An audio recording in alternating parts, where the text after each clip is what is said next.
Demek büröge sen jamandap ketti da turabı? Sen gülüp koy. Mында самотек деген сөз бар білесің бе?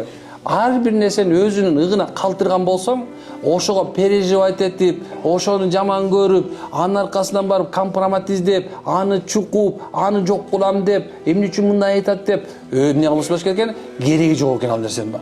Алла каалаган нерсе келди сенин башыңа. Алла каалаганчалык гана байлык келди. Алла каалаганчалык жаманчылык болду, бүттү. Сен проблема кылбайм муну. Ислам акыйдасы ушул эки. Иманды мусулмандын акыйдасы ушул эки. Мындай жакшы ойлоп көрсөңчү, мындай ошону сагылган жаманчылыгын ойлоп көрө турган болсоң, кичинекей эле болду. Иманды сен көтөрө аласың. Эмне үчүн дегенде, Алла Таала кайсы нерсе боло турган болсо, сен көтөрө ала турганчалык гана берди, болду. Сен көтөрө аласың ошону. Көтөрө албай калбайсың.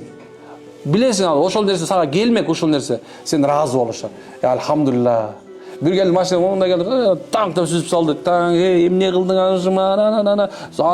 Жоқ, subhanallah. Allah kalagançalık boldu bol. Мындан чоңураак болгон болсо сен көтөрө албайт болчусуң. Сен болгону крыло ошунча болотасың, машина полностью өлүп калмаксың. Ушундай нерсе.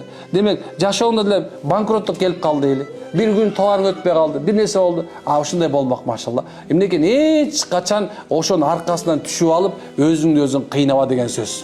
Жашоодо бул эң чоң хадис ушул эки. Пайгамбардын үйрөткөндөгүсү. Башка нерсени алып деле кереги жок. Жетишерлик. Качканда Кудай дейт, кылганда Кудай дейт. Барды Кудайдан бол.